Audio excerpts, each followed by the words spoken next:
ज्योति जी गुजरात से। राधे राधे। राधे राधे महाराज जी। महाराज जी, आपने बताया था कि जन्मदिन के दिन एकांत में मनन चिंतन करना चाहिए कि एक साल जीवन का कम हो गया और हमने भगवत प्राप्ति हेतु क्या किया। गुरु जी, कल मेरा जन्मदिन है। ईश्वर की कृपा और आपके आशीर्वाद से आत्म संतोष है कि बीते साल में नाम जप की शुरुआत हुई और तीर्थ यातन भी अच्छे सौभाग्य मिला। इसी तरह धर्म के मार्ग पर आगे बढ़ते रहे महाराज जी। हाँ ठीक है, भगवान का खूब नाम जप करो और जिस दिन जन्मदिन हो तो उत्सव मनावे। हम कह रहे हैं घंटा 2 घंटा कीर्तन करे, ठाकुर जी को भोग लगावे, 10-20 लोगों को पवावे, ऐसे मांगलिक उत्सव मनावे।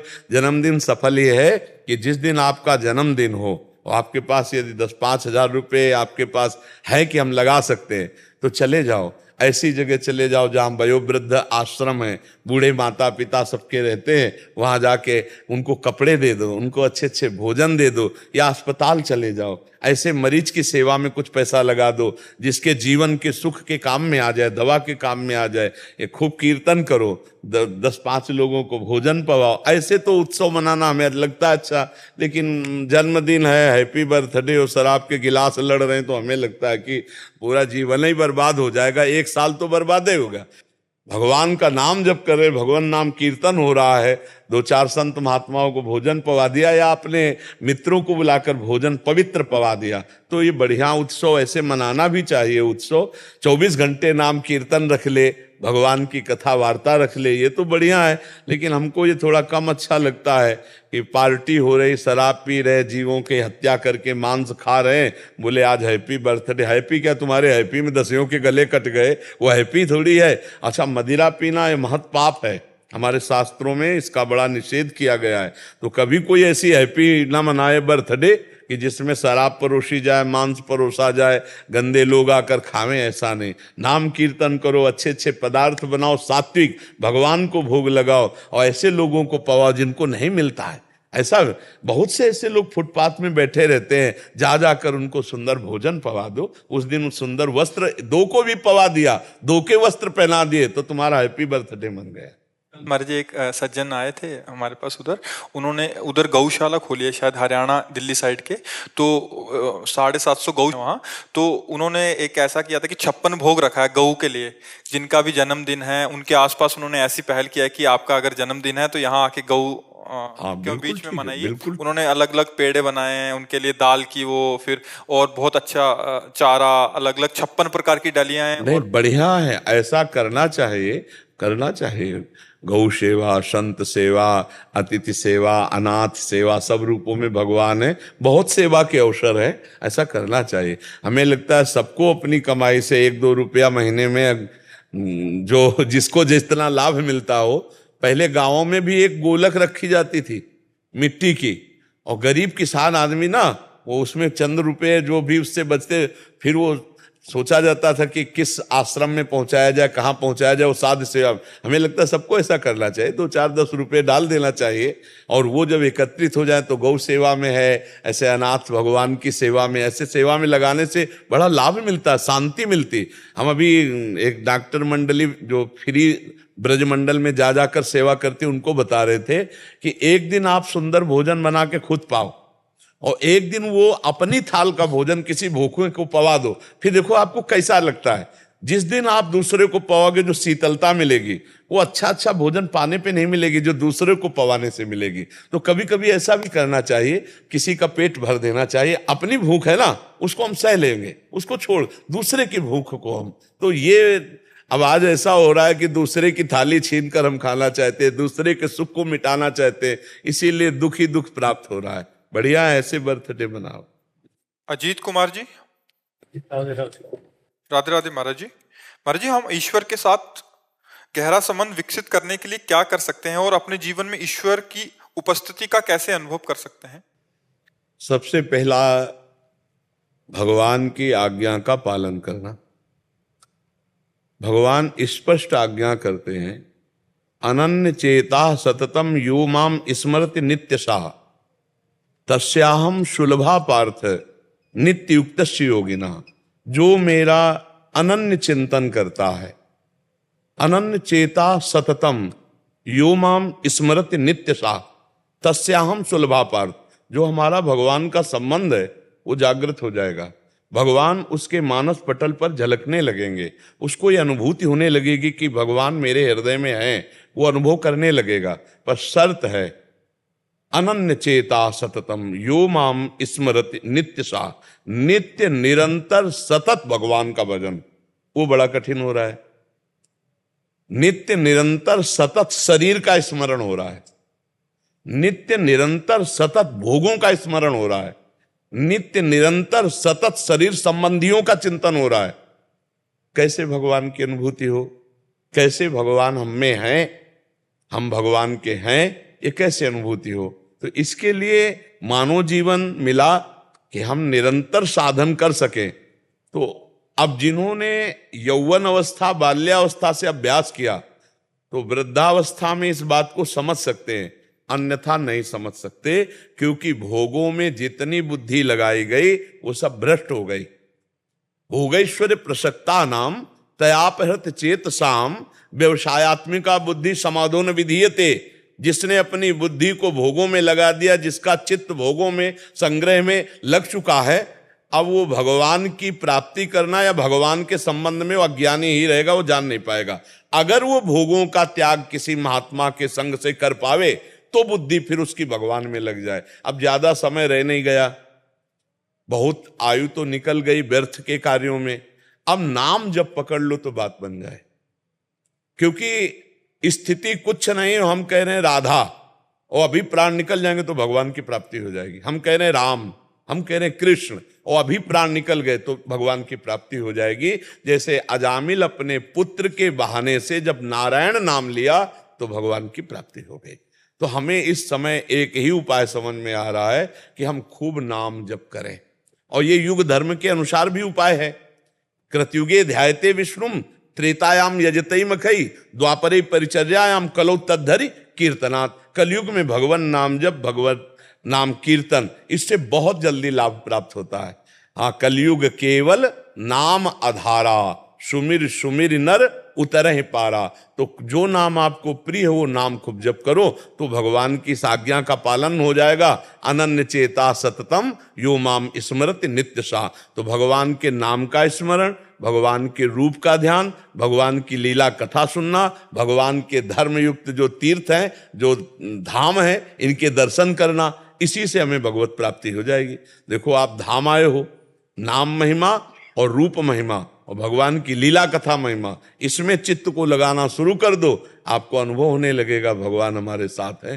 पर अभी बहुत कठिन है, क्योंकि हमारे चित्त में बहुत से संस्कार घुस चुके हैं, पीछे के जन्म में और इस जन्म में भी। पत्नी, पुत्र, परिवार, घर, मकान, नाना प्रकार की ममता का पुंज हो चुका है। भगवान कह रहे हैं, जननी जनक बंधु सुत दारा, तन धनु धाम सुहृद परिवारा, सबकी ममता ताग बटोरी, मम पद मन ही बांध बर डोरी। अब ये काम हमें करना था कि सबकी ममता बटोर कर भगवान के चरणों में लगा ली थी, तो हम बटोरना तो और दूर रहा, फैला और दिया। अब पुकारे कि ना हम बटोर पाएंगे और ना हम भगवत प्राप्ति का साधन कर पाएंगे। जैसे ये अवस्था शरीर की है, अब आ जाए आप 2 घंटे 3 घंटे पद्मासन लगा के बैठे, असंभव। अब शरीर ऐसी स्थिति को, अब एक उपाय है नाम जप। नाम जप, राधा राधा राधा राधा, राम कृष्ण हरि, जो नाम प्रिय हो वह नाम जपने का अभ्यास करो। नाम जी है जपि जागें जोगी, राम नाम मणिदीप धर जी है देहरी द्वार, तुलसी भीतर और बाहरो जो चाह सुजियार। हृदय में और बाहर लोक में भी अगर आनंद प्राप्त करना चाहते हो तो जिह्वा पे नाम जपना शुरू कर दो, नाम जप से परम लाभ प्राप्त हो जाएगा। महाराज जी, आपको यूट्यूब पे सुनकर राधा राधा का नाम जप, हाँ, बस इसी से मंगल हो जाएगा, विश्वास कर लो आप अपने मुख से राधा। हाँ, राधा राधा तो चिल्ला ही रहे हो, राधा राधा पकड़ लो। थोड़ा खान पान संभाल लेना, खान पान बिल्कुल बैठ। हाँ, तो बस राधा राधा प्याज लहसुन भी छोड़ दिया। हाँ बस। लेकिन जब कहीं जाना पड़ता है उनको थोड़ा मुश्किल हो जाता है उनसे। हाँ, जाने आने में मुश्किल हो जाता है, लेकिन एक जगह और जाना है, जहां से लौटना नहीं है, तो उस मुश्किल को तो संभालो, नाम जप न छूटने पावे, बस ये ध्यान रखना। यहां से जाना भैया कुछ पास लेके ले जाला, बड़ा खतरनाक देश है ये, मृत्यु लोग बड़ा खतरनाक है। कितना प्यार किया, पत्नी पुत्र परिवार, कोई साथ नहीं जाएगा और कभी नहीं मिल पाओगे एक बार बिछुड़ने के बाद। वो तुमसे कभी नहीं, तुम उनसे कैसा धोखा है यार। करोड़ों अरबों बैंक में जमा कर लो, दोबारा लौट के हिसाब ले आओगे, 25 पैसा तुम्हारे साथ ले जाएंगे। बस यही माया भगवान की अगर ये बात समझ में आ जाए तो हम पाप कर्म ना करें, राधा राधा राधा राधा, दूसरों का हित करें, दूसरों का मंगल करें, तो जीवन में ये कमाई लेके हम चले जाएंगे। यहां से और कोई कमाई नहीं जाती, या तो पाप कर्म, या तो पुण्य कर्म, या भजन, तीन में से कोई एक। अगर पाप पुण्य कर्म हुआ तो फिर आना पड़ेगा, भजन कर ले गए तो भगवान की प्राप्ति हो जाएगी। प्रियंका जी दिल्ली से। गुरुदेव आपके चरणों में कोटि कोटि दंडवत प्रणाम। महाराज जी, आस्तिकता की आधारशिलाओं में श्री राधा बाबा ने लिखा है कि पागल कुत्ते के काटने पर तुरंत विष का असर नहीं होता, पर कुछ समय के बाद विष का असर होता है। इसी प्रकार संत की दृष्टि पड़ने पर मानव मात्र का कल्याण निश्चित है, चाहे समय जो भी लगे। महाराज जी इस पर प्रकाश दीजिएगा। देवर्षि नारद जी ने भक्ति सूत्र में कहा, मात संगस्तु दुर्लभो, फिर कहा अगम्यो, फिर कहा अमोघस्य। संत महापुरुषों का मिलना दुर्लभ है, भगवान की कृपा से संतों से मिलन होता है। अब मैं भा भरोस हनुमंता, बिनु हरि कृपा मिले नहीं संता। तो संत मिल गए, पर लिखा है अगम्यो, उनका निर्वाह करना बड़ा कठिन है। यदि निर्वाह कर ले गए तो अमोघस्य लिखा है, निश्चित भगवत प्राप्ति हो जाएगी। निर्वाह करना, उनकी आज्ञा का पालन करना बड़ा कठिन है। प्रवचन सुन लेना, प्रवचन कर लेना, ये बहुत सरल है, लेकिन आचरण में उतारना बड़ा कठिन है। सामने कोई अधर्म युक्त भोग उपस्थित है और आपका मन न ललचाए, ये बहुत कठिन बात है। सामने रुपया की गड्डी आ रही, कोई पापी पुरुष अधर्मी पुरुष दे रहा है, आप उसको ना लें, ये बहुत कठिन बात है। उपदेश करना बहुत सरल है, आचरण में उतारना बड़ा कठिन है। तो संत महापुरुषों की आज्ञा ही सबसे बड़ी सेवा है। आज्ञा समन सुसाहिब सेवा, उनकी आज्ञा पे चलना बड़ा कठिन है। अच्छा, अब चलने लगे उनकी आज्ञा पे, अब आपको 4 लोग ऐसे मिलेंगे कि उन्हीं पे अश्रद्धा करा दें, तो अगम्यो, निर्वाह कर। तीसरी बात, उनके कुछ ऐसे व्यवहार होते हैं जो अलौकिक होते हैं, जिनको हम नहीं समझ पाते हैं, तो हम मानसिक बुद्धि से देखकर उनमें अश्रद्धा भी कर सकते हैं। जैसे बीच सत्संग में रामकृष्ण परमहंस जी कभी कभी पकोड़ा मांग लेते, कभी ऐसे।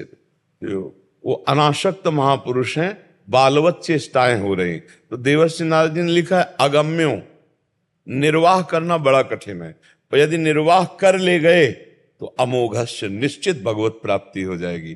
तो दृष्टि प्राप्त होने का मतलब, जैसे हम देख रहे हैं इसे नहीं कहते, संतों की एक आंतरिक दृष्टि होती है। वो दृष्टि जिस पे लग गई, संकल्प बन गया कि आप तेरा तो उद्धार होना ही होना है, अब वो नहीं बच सकता, चाहे जहां भाग के चला जाए।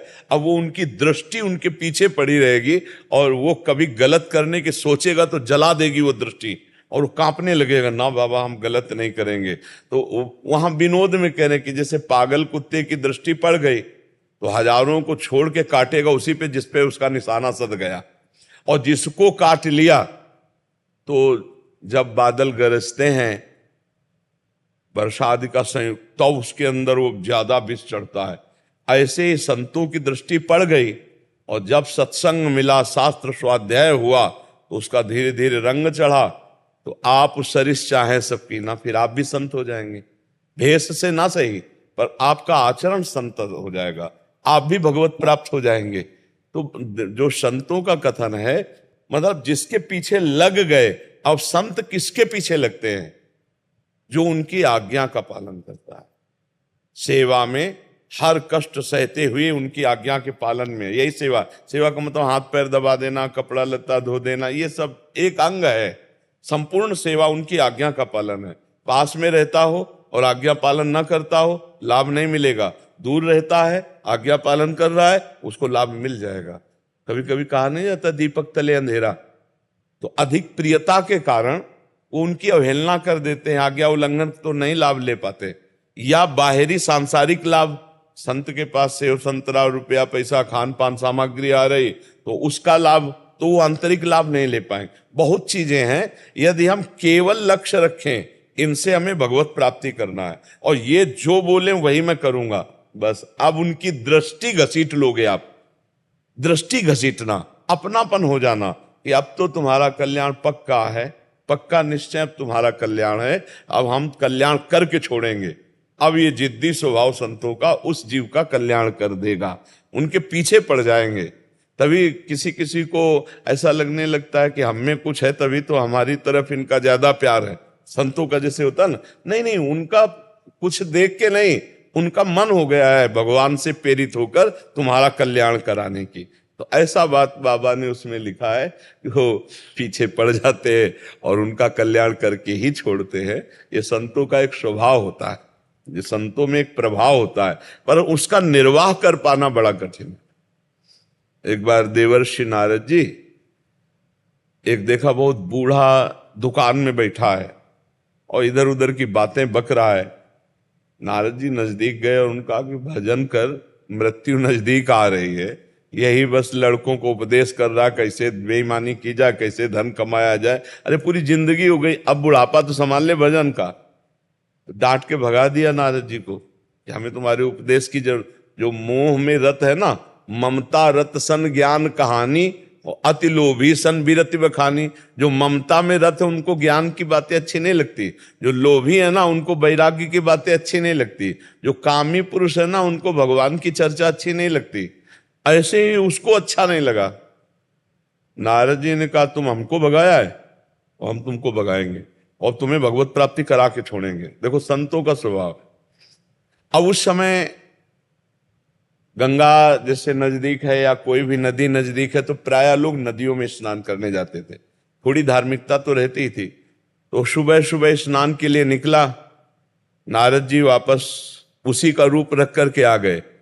तो बेटों ने कहा कि अभी तो आप स्नान करने गए थे। बोले स्नान करने गए, मैंने देखा मेरे ही जैसा एक आदमी, तो मैंने सोचा तुम लोगों को बता दूं कि वो आदमी यहां आने ना पावे और कहीं वो हमारे जैसा बिल्कुल रूप रखे हुए वो बहुरूपिया कहीं हमारी संपत्ति ना हड़प ले, इसलिए मैं वापस आ गया हूं। अब आज तो गंगा नहाने नहीं जाऊंगा, कल जाऊंगा। अब वो नहा धो के घर में जो आए तो लड़के पहले से ही खड़े थे। बोले बहुरूपिया तुझे घुसले ले। उनका तो दिमाग खराब है, हम तुम्हारे बाप। बोले बाप हमारे अंदर बैठे, तुम हमारे बाप नहीं हो। और धक्का लगा के बाप, वो लाख कह रहा है कि कसम खा रहा है बाप। अरे बोले हमारे पिता घरे बैठे, दृष्टांत में उदाहरण में दिया। अब वो बाहर रोते हुए खड़ा।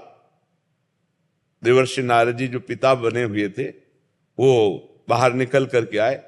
बोले तेरा यहां कुछ नहीं है, अब समझना दे तो पिट जाएगा, तू जा बाहर। तो उनका आखिरकार हो कौन आप? तब देवर्षि नारद जी अपने रूप में हुए। बोले समझे, माया के एक नाटक में तुम्हें घर से बाहर निकाल करके अभी और कभी जिंदगी में घुसने नहीं देते। अब मान ले भजन कर ले, तेरा कोई नहीं है संसार में, अभी कुछ दिनों में शरीर छूट जाएगा, अब हरि भजन कर ले। उसके दिमाग में समझ में आ गया कि ये संसार का राग, संसार का मोह झूठा, और वो भजन में लग के भगवान को प्राप्त हो गया। बुढ़ापा उसका संभल गया।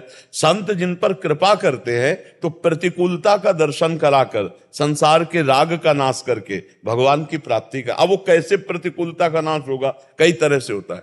एक शराबी आदमी देखा, एक मस्त संत जा रहे थे, संत तो भगवान के चिंतन में मस्त होते हैं।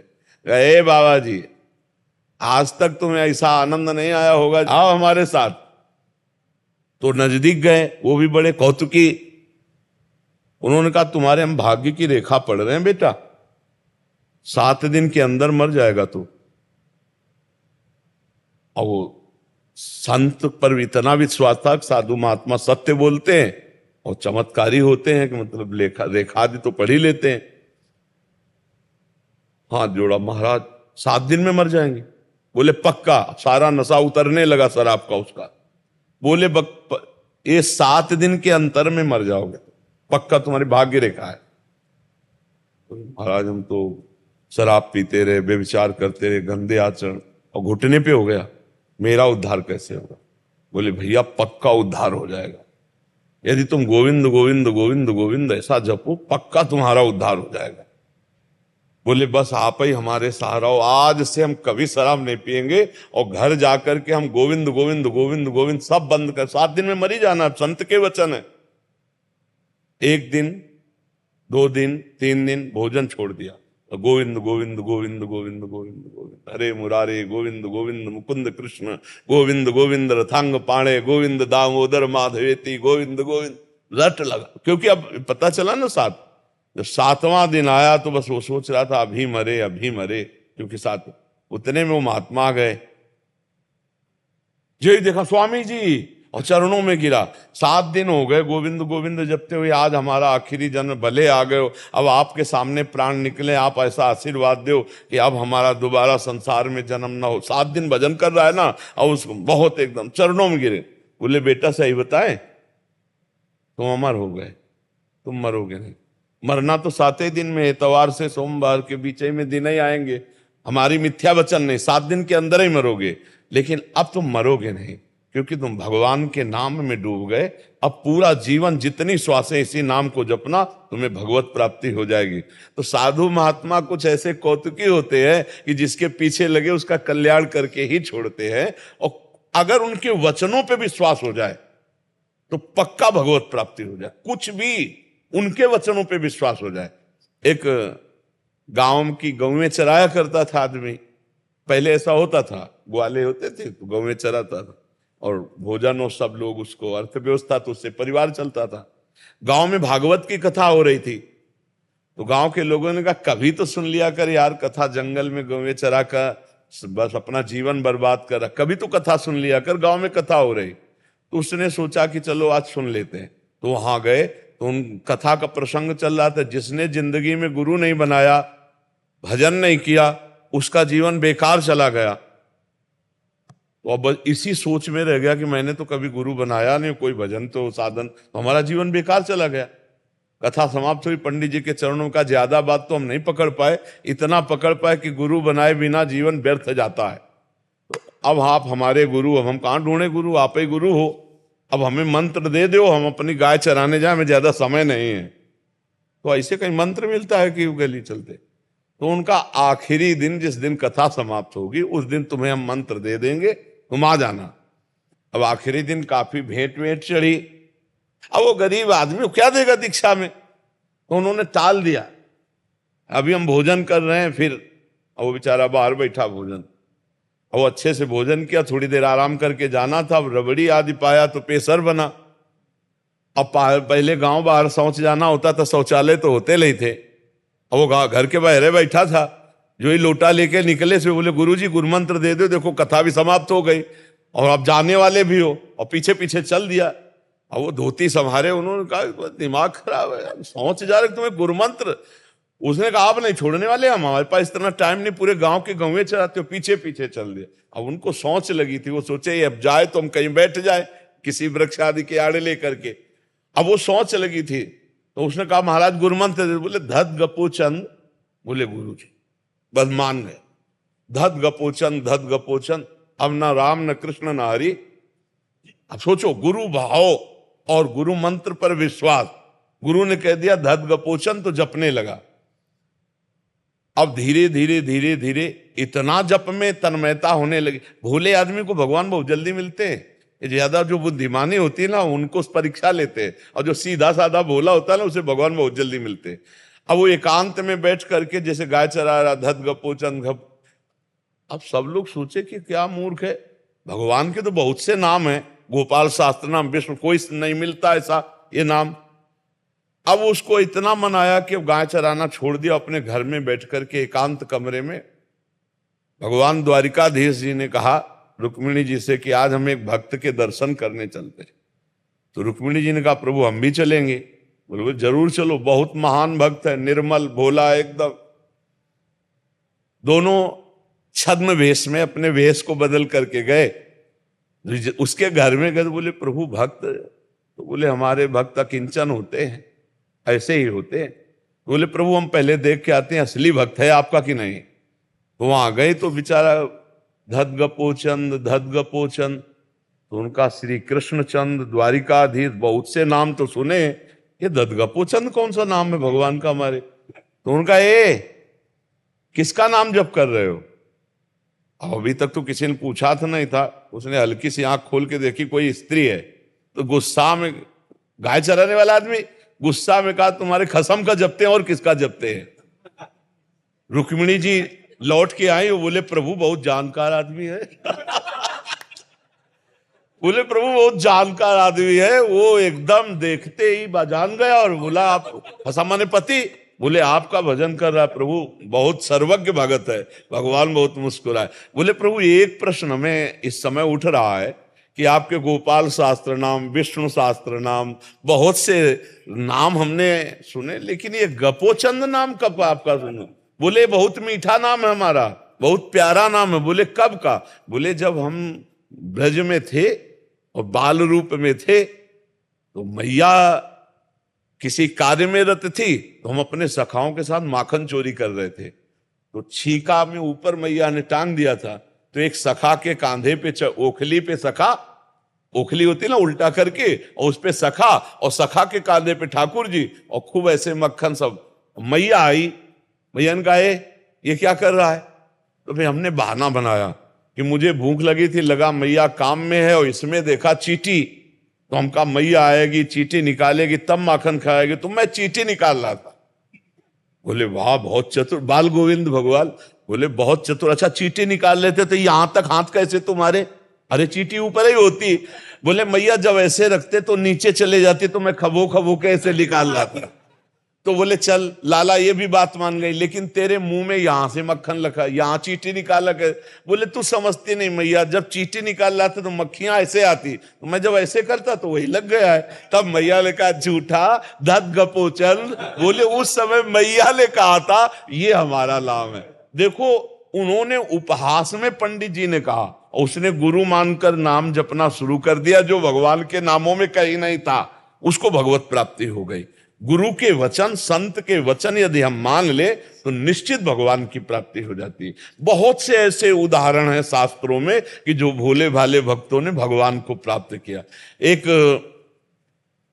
कुछ होते हैं सच्चे मार्ग के प्रति और कुछ होते हैं पाखंड करने वाले। तो एक पाखंडी गांव के बाहर ऐसे तिलक विलक रचना की और देखा कि लोग जो है गाय चरा रहे हैं, तो थोड़ा ऐसे ऐसे, तो एक भोला आदमी आया और कहा प्रणाम किया और कहा संत भगवान, तो गांव मांगने जाना था इसलिए तिलक विलक लगा लिए। बोले संत भगवान ऐसे क्या करते हो? तो बोले ऐसे भगवान के दर्शन हो जाते हैं। और वो भोला आदमी वो जो ही गए सो तालाब में नहाया और जैसे जैसे चिन्ह बनाए थे तिलक के वैसे चिन्ह बनाए। अच्छा वो तो नाटक कर रहे थे, पकड़ के सांस ले रहे थे, बस ऐसे पकड़े और वो सीधा आदमी सीधे बंद कर लिया, सीधे बंद करके कि भगवान दर्शन दो, भगवान दर्शन दो, भगवान दर्शन। भगवान अब मिनट भर तो जो प्राणायाम करते हैं वो रोक सकते हैं, इसके आगे तो प्राण फिर व्याकुल होकर निकलने लगेंगे। 1 मिनट में भगवत प्राप्ति उसको हुई। भगवान मुझे दर्शन दो, क्योंकि वो बताया ना ऐसे करने से भगवान के दर्शन। तो भगवान ने हाथ हटाया, भगवान कहो सो कहां जहां प्रभु नाई, कमर में फेंट बंधा हुआ बंसी, बाल गोविंद रूप। जेउस ने देखा, बोले आप कौन है? हमारी नाक से जो हटा। बोले हम भगवान हैं। बोले हमने तो कभी देखा नहीं, हम तो जानते नहीं। अब आप भगवान, इस बात का प्रमाण हमारे वो गुरु जी देंगे जो अभी गए। अरे बोले वो पाखंडी, वो जिंदगी में हमें कभी नहीं पा सकता है, वो केवल मांगने के लिए तिलक। बोले आप हमारे गुरु की निंदा मत कीजिए, देखो निष्ठाएं होती। और भगवान से कहा कि हम तब मानेंगे आप भगवान हो जब हमारे गुरु जी आके कह देंगे यही भगवान है। तो बोले ले वाला अपने गुरु जी को, तब तक हम यही। बोले बड़े चतुर हो, भाग जाओगे, ऐसे हम नहीं। अपना गौछा उतारा और भगवान को एक पेड़ में बांधा। भगवान भक्ताधीन, यशोदा मैया ने रस्सी से बांधा ना उखल में, भक्ताधीन मना पूज्यो भक्ता नाम अभयंकरा। अब वो गया तो गांव में वो मांग रहे थे, उनका गुरुजी जिस क्रिया से आप भगवान के दर्शन कर रहे थे हमें भगवान मिल गए, बस तुम्हें ये बताना कि यही भगवान आए हैं आप वाले कि ना आए।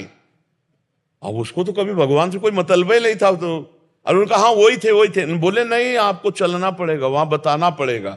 अब वो भगवत साक्षात्कार किए हुए बालक उसकी आज्ञाओं नहीं टाल सके। वो नजदीक आए, बोले देखो ये वृक्ष में तो अंगोछा भर बंधा, उनको दिखाई दे रहा था भगवान ने। तो उनका बेटा तुमसे सही बतावें, हम कोई भजन नहीं करते, हम कोई साधु महात्मा नहीं, हम भेष बनाकर भीख मांगते हैं, अपने परिवार का पोषण करते हैं। तो उन्होंने भगवान से कहा, भगवान जब हमारे गुरु ने हमको शिक्षा नहीं दी और इशारा मात्र से आपकी प्राप्ति हो, तो आप हमारे गुरु को भी दर्शन कराओ। भगवान ने उस बालक की कृपा से दिव्य दृष्टि दी, तब वो दर्शन पाए। कितने ऐसे प्रसंग भरे पड़े हैं कि भोले जनों को भगवान ने संत संग या कोई संत का नाटक भी किए, उसी के संग से भगवत प्राप्ति हो गई। तो संत संग बड़ा दुर्लभ है, भगवान की कृपा से प्राप्त होता है। और जब द्रव्य दीन दयालु राग हो तो साधु संगत, पर संतों पर विश्वास होना उससे दुर्लभ की बात है। और संतों की आज्ञा पालन कर लिया तो अमोघस्य निश्चित परिवर्तन हो जाएगा, निश्चित मंगल हो जाएगा। तो राधा बाबा बहुत उच्च कोटि के महापुरुष हैं, इसलिए वो शोध कर बात कह रहे हैं कि अगर संत संग हो गया, अब मोहि भाव भरोस हनुमंता, बिनु हरि कृपा मिले नहीं संता, जो प्रभु मोहि अनुग्रह कीना। अगर प्रभु ने एक बार कृपा कर दी तो कंजूसी थोड़ी करेंगे, अब वो भगवत प्राप्ति करा के ही छोड़ेंगे। संत संग का मतलब है इस जन्म में मेरा परम मंगल होगा, परम कल्याण होगा, तभी संत संग मिला है। नहीं आजकल तो संत तो कोई भी अपने आगे लगा लेता है, पर वास्तविक संत होना जो भगवान के निरंतर चिंतन में लगे हैं, जिनको संसार के किसी भोग के भोगने की इच्छा नहीं रह गई, जो किसी से छल कपट पाखंड नहीं करते, एकमात्र सब में भगवत भाव, ऐसे महापुरुषों का संग मिल जाए तो निश्चित भगवत प्राप्ति हो जाए, निश्चित हमारा जीवन सुधर जाए। और देखो संतों के संग से सुधरता है जीवन, ऐसा नहीं है। आप अपने समाज में अगल बगल देखो, जो सत्संग सुन रहे हैं उनका जीवन बदलता है, और जो संत का संग नहीं मिला उसका जीवन, और जो संत का संग मिला है, तो आप दोनों को नाप के देखिए, बड़ा अंतर दिखाई देगा। संत का संग मिलने वाले का परिवर्तन होगा, दैवी संपदा बढ़ेगी, आचरणों में पवित्रता आएगी, और वो समाज को सुख देने वाला बनेगा। और जो संतों का संग नहीं किया तो फिर आसुरी भाव बना रहता है। मणित राव जी, श्री चिन्मयानंद स्वामी मठ से, राधे राधे महाराज जी, आपके चरणों में कोटि कोटि नमन गुरुदेव। गुरुदेव, भगवत गीता के दूसरे अध्याय में एक श्लोक आता है, विषया विनिवर्तन्ते निराहारस्य देहिना। इसमें अर्थात यद्यपि देहधारी जीव इंद्रियों के विषयों से अपने को कितना दूर रखे, लेकिन इंद्रियों विषयों को भोगने की लालसा बनी रहती। इसको सरल भाषा में महापुरुषों ने कहा है कि रस बल छुटे न जो विषय, सुख नहीं पावे कोय, तन छाड़े मन गही रहे, दूनों ही दुख होए। यहां बात जो कह रहे कि आपने विषयों का त्याग तो कर दिया। त्याग शब्द में, वैराग्य शब्द में और उपरति में भेद है। त्याग कहते हैं भोग की लालसा है, पर मैं भोगूंगा नहीं क्योंकि ये अधर्म है या मुझे भगवत प्राप्ति करनी है।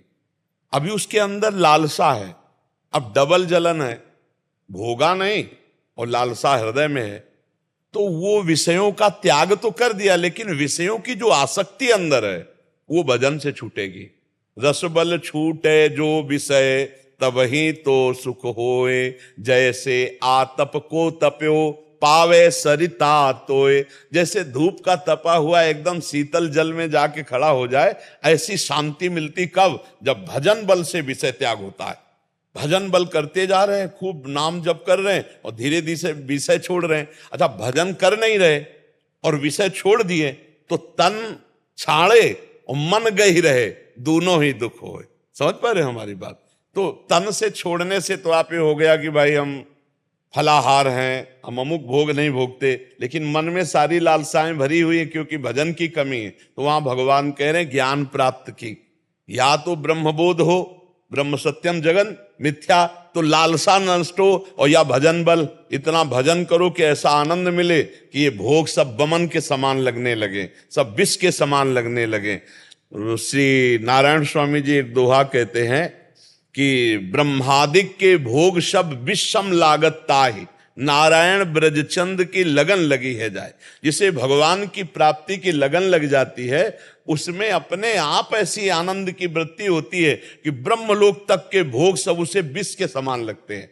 एक दोहे में और कहा, नारायण हरि भजन में पांचों न सुहात, विषय भोग, निद्रा, हंसी और जगत प्रीति और बहुबात। विषय भोग अच्छे नहीं लगते।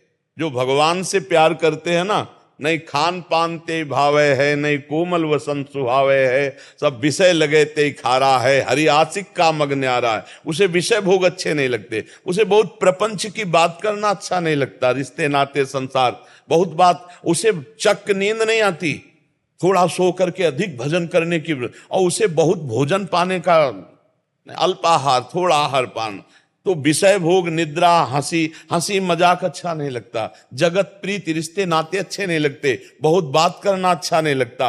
अब अपने आप अच्छा नहीं लग रहा है, ये एक है, और एक है कि अच्छा लग रहा है पर हम त्याग किए हैं, तो वो बात ज्यादा दिन नहीं चल पाएगी, वो गिरा देगी, क्योंकि अंदर उसके प्रति लगाव है, सुख बुद्धि है। वहां भगवान कह रहे जो विषयों का निराहार रह करके त्याग कर देता है पर उसकी आसक्ति का त्याग नहीं कर पाता, वो आसक्ति भजन बल से जाएगी। खूब नाम जप करो, शास्त्रों का स्वाध्याय करो, संतों का संग करो, तो आसक्ति देखो। जैसे अब 2000 रुपए के हम आपको एक अटैची दे दें, 2000 के नोट, आपको बिल्कुल प्रसन्नता नहीं होगी। क्यों? आपको पता है व्यर्थ है, बेकार है, आएगा ना। ऐसे ही जब सच्चिदानंद से आनंद मिलता है तो यहां का हर सुख बेकार नजर आता, वो असली त्याग है, जो बेकार की तरह त्याग। जैसे 2000 का नोट पड़ा हो, आप झुकोगे नहीं, लेकिन 500 का पड़ा हो तो झुक जाओगे, क्योंकि वो प्रयोग में आ रहा है, 2000 का प्रयोग में नहीं आ रहा है। तो ऐसे ही जो भजनानंदी है, वास्तविक जिसे भगवान का आनंद मिल गया, तो इस माया के आनंद की तरफ उसकी दृष्टि नहीं रहती। सच्चा त्यागी वो है, भले वो माया के बीच में है लेकिन उसकी दृष्टि ही नहीं है उधर। अब हम भले दूरी बनाए हैं लेकिन हमारी दृष्टि में वो सुख है, तो वो ज्यादा दिन टिकाऊ सुख नहीं, उसे दम्भ कहा जाता है। अंदर से तो चाहते हो, बाहर से त्याग किए हो तो ज्यादा दिन नहीं टिक पाओगे, इसलिए भजन में लगो। अंदर की चाह मिटा दो, बाहर से भले पास बैठा रहे कोई फर्क नहीं पड़ता है। बाहर से हमारे पास सब विषय हो और अंदर से भोगने की चाह न हो, यही सच्चा त्याग है। अगर ये नहीं हुआ तो फिर नाटक ही हो जाएगा, फिर ज्यादा दिन वो टिक नहीं पाएगा। समझ पा रहे हो प्रभु? प्रियंका सिंह जी, नोएडा से। राधे राधे महाराज जी। महाराज जी, आपसे प्रश्न है कि मुझे अकाल मृत्यु से बहुत भय लगता है, जबकि ये जानते हुए कि सब प्रभु की माया है और जो वो चाहेंगे वही होगा, लेकिन अकाल मृत्यु से का कैसी भी मृत्यु, मृत्यु से सबको भय लगता है। क्यों? मृत्यु से भय नहीं लगता। शरीर इतना प्रिय है, रिश्ते नाते इतने प्रिय हैं कि अब ऐसा लगता है कि अगर कोई भगवान है कृपा कर दे, ऐसे हमारा परिवार ऐसे, लेकिन ऐसा होना नहीं। इसका नाम मृत्यु लोक है, यहाँ तो मरना पड़ेगा भाई, जरूर मरना जरूरी है। यहाँ नहीं कोई बचा ही नहीं। आप देखो ना, अपने बाप बाबा चले गए तो अपने को भी जाना है, सब क्रम बाई क्रम, जब जिसका समय आया तब चला। अकाल मृत्यु होती है महत अपराधी की, जैसे किसी सोती हुई महिला का हत्या कर देना, गर्भ हत्या कर देना, ब्रह्म ऋषियों की हत्या कर देना, ऐसे जो महत पाप बन जाते हैं वो अकाल मृत्यु का रूप धारण कर लेते हैं। प्रारब्ध क्षीण हो जाता है और जीवन धारा को किसी न किसी मोड़ पर भारी से भारी दंड के रूप में वो फिर मृत्यु और दुर्गति होती है अकाल मृत्यु वाले की। तो अकाल मृत्यु से यदि डर लगता है तो पहली बात तो जिन्हें पापाचरण कहते हैं वो मत करना, और नाम जप करना, अकाल मृत्यु होगी ही नहीं, अकाल मृत्यु होगी ही नहीं। भगवान का नामामृत, भगवान का चरणामृत, ये अकाल मृत्यु नहीं होने देता। अकाल मृत्यु हरणम सर्वव्याधि विनाशनम श्री कृष्ण पादोदकम पीत्वा पुनर्जन्म न विद्यते। रोज चरणामृत पियो, भगवान का नाम जप करो, कोई पापाचरण मत करना, अकाल मृत्यु होगी नहीं। किसका प्रश्न है? हाँ, अकाल मृत्यु नहीं होगी यदि नाम जप करोगी और चरणामृत पियोगी, पाप आचरण नहीं करोगी तो अकाल मृत्यु नहीं होगी। और यदि कहीं महत पाप बन गए तो फिर साधु अवज्ञा तुरंत भवानी कर कल्याण अखिल के। महत पाप तत्काल दंड देता है, मार देता है। जैसे एक नाव बड़ी थी और उसमें 50 लोग बैठे हुए थे, तो उसमें 2 संत भी बैठे थे, एक गुरु और एक शिष्य, और 2 राज कर्मचारी जो तैनात थे उस एरिया में। वो उसमें उस समय आपने देखा होगा जो कोतवाली आदमी बाहर खड़े रहते हैं, उसमें चाकू लगी होती बंदूक में, और वो तैनात रहते हैं। तो वो ऐसे दोनों राइफल लिए हुए थे वहां। तो साधु को तो कोई सात्विक पुरुष मानेगा, रजोगुणी पुरुष साधु को नहीं मानता। साइड से, तो अब जितनी जगह थी साइड लात मारा बूट उनके पैर में, और वो नंगे पैर थे, ऐसे हुआ साइड हो।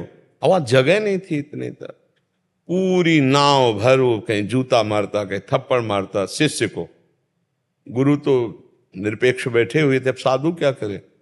और शिष्य शांत भगवान का स्मरण कर रहे थे और बार बार कह रहे थे कि तुम मुझको मार रहे हो, लेकिन तेरे मारने वाला जो तैयार है तुझे दिखाई नहीं दे रहा। हम कई बार ग्रामीण भाषा में कहते हैं दुखिया को न सताइए, दुखिया देगा रोए। और जब दुखिया के मुखिया सुने तो तेरी गति क्या होए।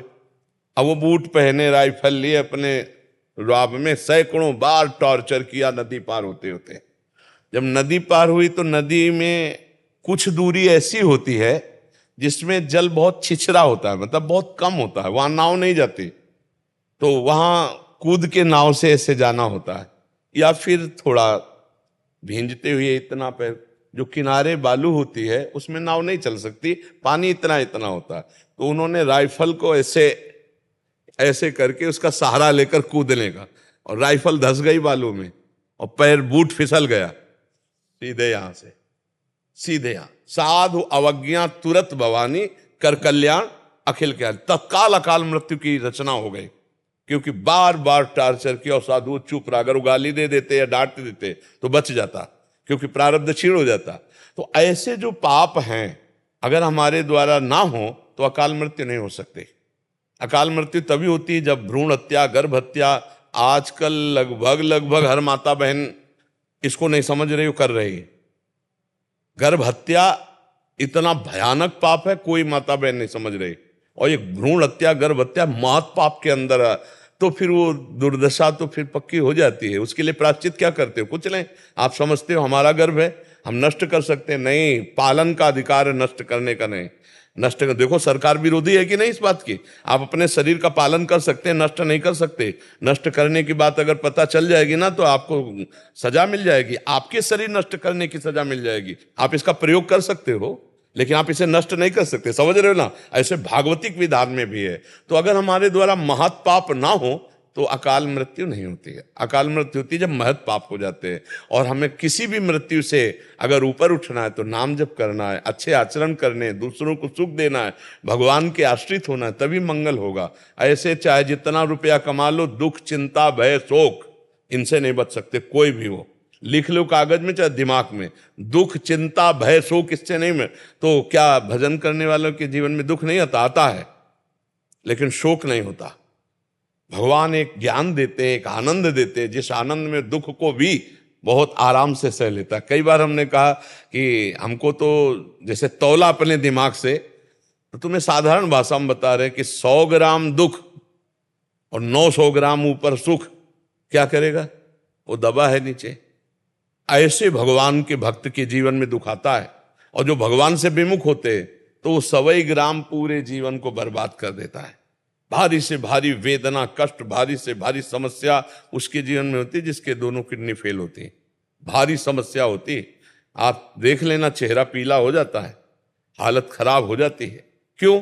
क्योंकि वो उसी में डूब गया और अपने प्रभु के चरणों में है। तो आप देख लो फर्क क्या है। सब दुखों का समाधान भगवान का आश्रय, भगवान का नाम, भगवान के। तो हम अगर भगवान का भजन करेंगे तो हमारा मांगना मिट जाएगा। हम भगवान का भजन करेंगे तो हमें कष्टों से लड़ना आ जाएगा। हम भगवान का भजन करेंगे तो मृत्यु का भय खत्म हो जाएगा। बिना भगवान के भजन के तो मुझे लगता है भय तो बना ही रहेगा। भय चिंता शोक दुख ये तो सताते ही रहेंगे। इसका नाम ही है दुखालयम, मृत्युलोक।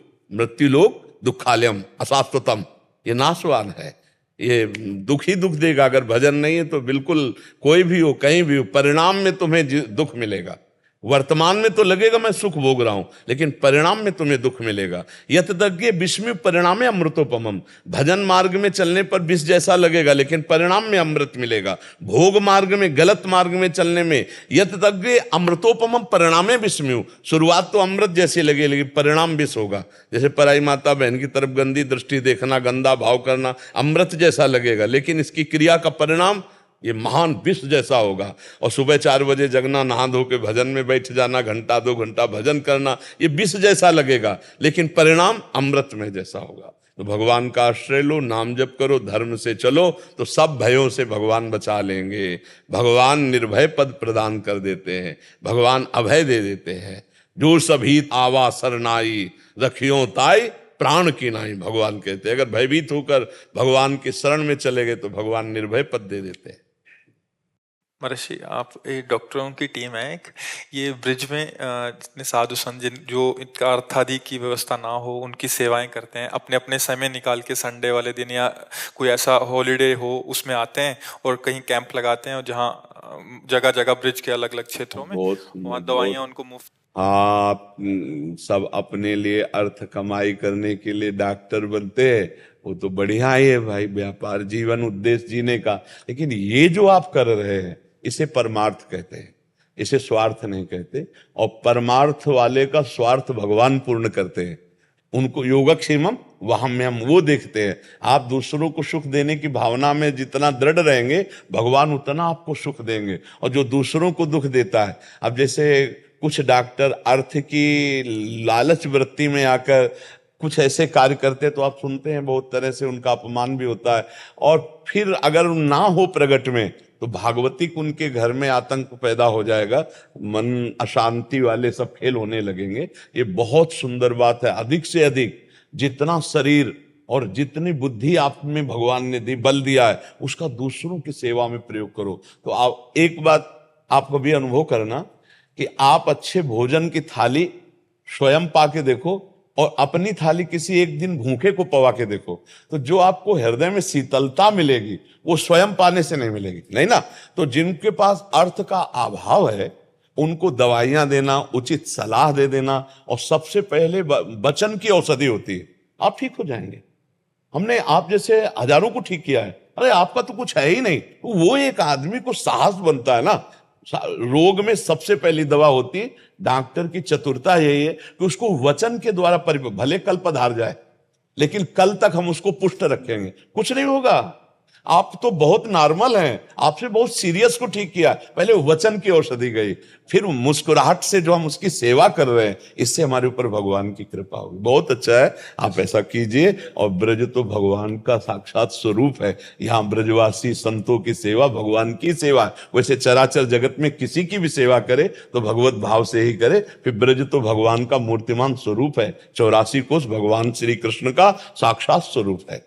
लाओ इनको दुपट्टा, इसको चुनरी, बहुत हाँ बहुत सुंदर। एक छोटा सा फिर भाव सुना दो, सुना दो।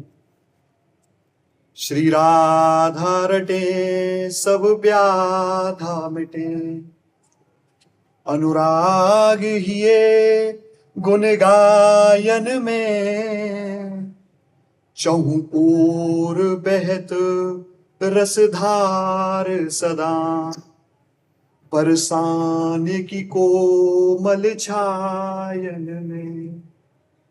सुख नाहे कहूं बरसाने बिना, जग के झूठे उलझायन में। कह माधव रूप अली बस हो, वृषभान किशोरी के पायन में। राधा कुंड कुंडन में, कदम वृक्ष वृक्षन में, और वृंदावन बनन में ब्रिज में विशेष है। बरसानो गामन में, राधा बाग बागन में। श्री जी की सबरी सेवा को जल महिते आवे राधा बागती। और लाल रंग फागन में ब्रिज में विशेष है। साकरी गलियन में, प्यारी रूप अलियन में, और नंदलाल छलियन में ब्रिज में विशेष है क्या ना है बाबा? माधव प्रभु रूपन में, यमुना स्वरूपन में, श्री राधे ब्रिज भूपन में ब्रिज में विशेष है। राधे ब्रिज भूपन। बरसानो सरसानो तीनों लोकन हुने जानो, गुण गावत है जमानो, जरूरत क्या प्रमाण की।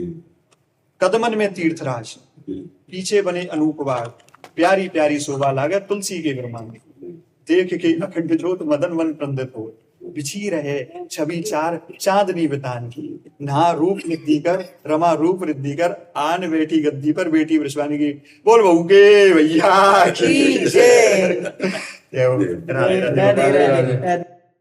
महाराज जी आप कुश्ती प्लेयर हैं दोनों, मतलब विश्व लेवल की कुश्ती खेलते हैं और उसमें भारत को रजत पदक भी ओलंपिक में इन्होंने दिलाया।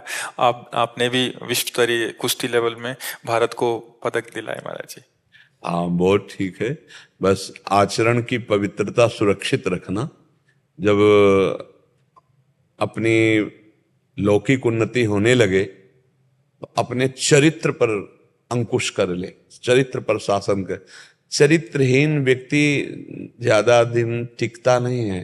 उसका यश, उसकी महिमा, उसका बल, तो ये देह बल, बौद्धिक बल से सुरक्षित रहे, चरित्रहीनता ना आने पावे, बेविचार प्रवृत्ति न जागृत होने पावे।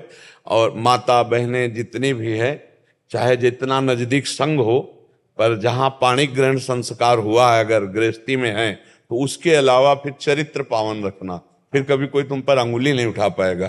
तो अगर आप चरित्रहीनता करेंगे तो फिर आपका जीवन आगे चल करके उन्नति से पतन में चला जाएगा।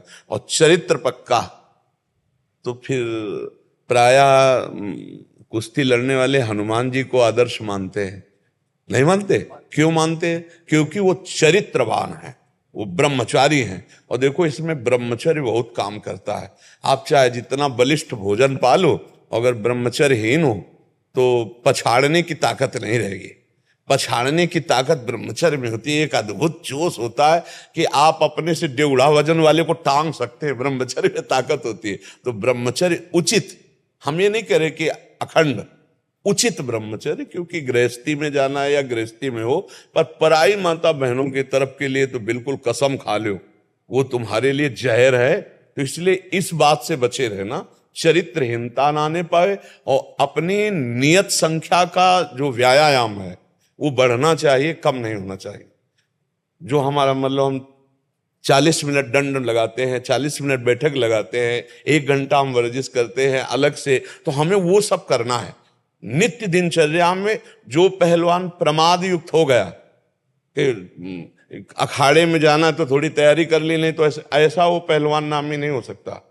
प्रमाद नहीं आना चाहिए, अपनी दिनचर्या फिट होनी चाहिए। एक बार की हम तुम्हें घटना बताते हैं। कुड़नी है कानपुर जिले में, तो वहां दंगल था, तो यहाँ मथुरा के हरशंकर बाबा गए हुए थे। आप लोगों ने नाम नहीं सुना होगा, क्योंकि इस समय वो संत वेश में रहते थे, मथुरा के थे, उनके गुरु जी साथ रहते थे। एक झाम झोला पहने रहते थे, नेत्र नीचे रखते थे, और जब चलते थे तो कोई न कोई ग्रंथ ऐसे सामने, चाहे हनुमान चालीसा ही हो, ऐसे रख के ऐसे चलते थे, किसी को देखते नहीं थे। जब वहां पहुंचे कुड़नी में, तो ऐसे साधारण कपड़ों में पहलवान जब लंगोट पे आता है तब असली स्वरूप दिखाई देता है, नहीं तो ऐसे। तो उनको ऐसे समझो, उस समय 70,000 रुपए इनाम लगाया गया हरशंकर बाबा का। 40-45 वर्ष पहले की बात कह रहे हैं। 70,000 रुपए। 5-6 पहलवान गए ऐसे, तो उनका 5-6 में पहले आप देख लो, तो उनका अगर इतने तुम में क्षमता नहीं थी तो अखाड़े में कैसे चढ़ गए? भाई इतना कहना था कि बाबा ऐसे पकड़ते थे और एक हाथ से मारते थे तो मुंह भरा गिरता था, और ऐसे पकड़ के जब वस्त्र उठाया तो जानते हो कहते बोले थे कि अयोध्या का, मथुरा का माना हुआ शेर इस समय दहाड़ रहा जिसको। तो ब्रह्मचर्य का बाबा का वो प्रताप था। ब्रह्मचर्य में बहुत ताकत है। तुम लोग ब्रह्मचर्य पर थोड़ा ध्यान देना और पराई माता बहनों की तरफ देखना मत, तो इस लोक में भी उन्नति होगी, परलोक की भी उन्नति होगी। ठीक है? और हमें बहुत अच्छा, हमें वीर रस बहुत अच्छा लगता है। हाँ, हमारी किडनी खराब है ना, नहीं हम 45 मिनट दंड बैठक मारते थे। अच्छा, आपको किडनी खराब लगते हैं? हाँ तो ये ब्रह्मचर्य अगर आ जाए और संयम से व्यायाम किया जाए तो बड़ा लाइन सबको मेवा का प्रसाद दे और दुपट्टा दे, इनको खूब अच्छे से जीवन को चला। ओलंपिक गेम होता है महाराज जी, ओलंपिक गेम होता है जो विश्व स्तरीय का सबसे ऐसा गेम होता है, उसमें भारत को रजत पदक दिलाया आपने दिला था। हाँ, बहुत ठीक, बहुत सुंदर। मतलब आप समझो कहीं कहीं खेले ही सही, पर पूरा भारत आपके साथ है। हार और जय आपके नाम पर होगी। बोले भारत विजयी हुआ, भारत हुआ ना, आप विजयी हुए तो पूरा भारत हुआ। भारत में हम सब हैं, हम सबके गर्व हो आप। हाँ, अपनी दिनचर्या में मस्त रहो और संयम से रहो। जैसा अभ्यास करोगे वैसे पुष्ट होते चले जाओगे। अभ्यास बहुत बड़ी चीज है, बहुत बड़ी चीज है। अभ्यास में बहुत बड़ा दम है। और हमारा अभ्यास और ब्रह्मचर्य अगर दोनों मिल जाएं तो कुछ भी कर सकते हो। आप सच्ची मानना, ब्रह्मचर्य में अमोघ शक्ति है। पर ब्रह्मचर्य रोकना थोड़ा कठिन होता है, नहीं? हाँ, वो जब अपने स्वरूप में आता है तो और को ललकार के परास्त कर सकते हो, लेकिन उसको नहीं, वो तुम्हें जरूर परास्त करे। उस जगह अपने को संभाले, काम क्रोध आदि लोभ आदि। देखो, कई ऐसे नवीन पहलवान उठते हैं और क्रोध को नहीं संभाल पाते तो ऐसी घटना कर देते कि जेल में चले जाते, जीवन बर्बाद हो जाता है। तो क्रोध को भी संभालो और काम को थोड़ा नाम जप करते हो? आप बता दीजिए। नाम जप जरूर करो यार। मंत्रों में, अक्षरों में पावर होता है। राम जपो, कृष्ण जपो, हरि जपो, राधा जपो, नाम जप करो, अपने आप पूरे विश्व का मंगल होगा। जब हम नाम जप करते हैं तो सर्वे भवन्ति सुखिनः सर्वे सन्तु निरामया, इससे सबका कल्याण हो जाएगा। सुमिर पवन सुत पावन नामो, अपने बस करी राखे रामू। राम राम जप करके राम जी को अधीन कर लिया हनुमान जी ने। आज से नाम जप करो, ठीक है? जो नाम प्रिय हो, राम कृष्ण हरि राधा, जो नाम प्रिय हो, 10 मिनट ही चाहे जपो, जपो जरूर। हमसे मित्रता की है, हमारे पास आयो तो नाम जप, ये तुम्हें बचाएगा, ये तुम्हें क्रोध से बचाएगा, गलत आचरणों से बचाएगा। क्या जपोगे आप? जी आप ही बता दें। देखो, हम तो आशिक हैं राधा राधा राधा राधा राधा राधा। 10 मिनट ही चाहे जपो, आप 10 मिनट जपो, धीरे धीरे बढ़ा लेना, ठीक है? राधे श्याम, राधे श्याम, धन्यवाद, धन्यवाद।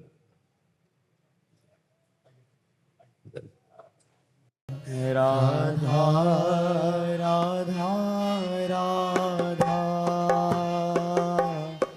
राधा राधा राधा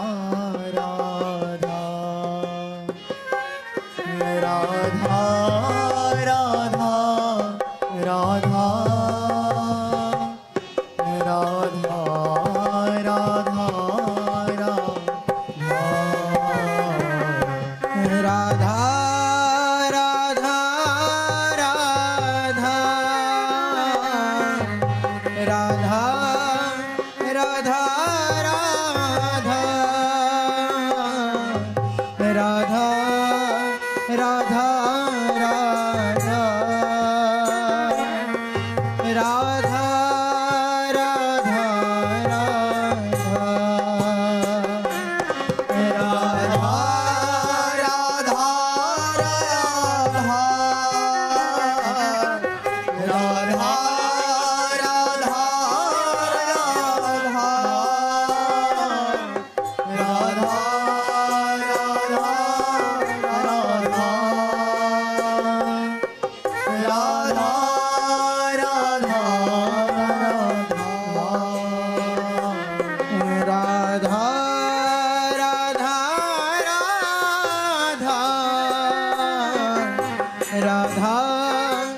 राधा राधा राधा राधा